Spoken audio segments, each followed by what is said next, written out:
ইসরায়েলের সামনে দাঁড়িয়ে থাকা একমাত্র শক্তি হলো ইরান। যেখানে অন্যান্য দেশ চুপ, সেখানে ইরান একাই তার শক্তি দেখাচ্ছে। আজ আমরা জানাবো ইরানের শক্তি, সাহস আর বাস্তবতা। ভিডিওটা শেষ পর্যন্ত দেখার জন্য অনুরোধ রইল। যখন অনেক দেশ চুপ থাকে তখন ইরান সরাসরি কথা বলে, সরাসরি অবস্থান নেয়।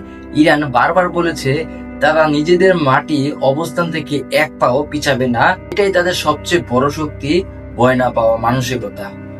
ইরান শুধু কথা বলে না, তাদের আছে মিসাইল, উন্নত ড্রোন প্রযুক্তি, নিজস্ব অস্ত্র তৈরির ক্ষমতা। বিশ্বের বড় বড় দেশ যেখানে নির্ভরশীল, সেখানে ইরান অনেক কিছু নিজেরাই তৈরি করে। এটাই বলে সেলফ পাওয়ার।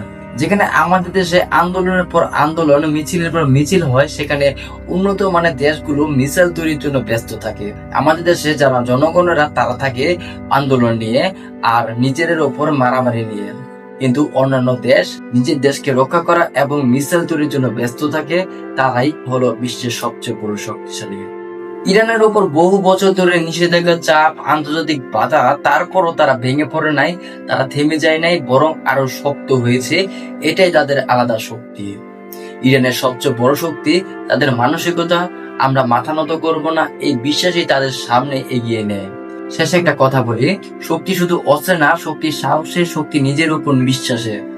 ইরান একাই দাঁড়িয়ে আছে আর অন্যান্য দেশগুলো চুপ করে বসে আছে। যেখানে সৌদি আরব, মিশর, ইন্দোনেশিয়া, পাকিস্তান, সাথে আমাদের বাংলাদেশও। যদি ভিডিওটা ভালো লাগে অবশ্যই লাইক করবেন, শেয়ার করবেন, সাবস্ক্রাইব করবেন।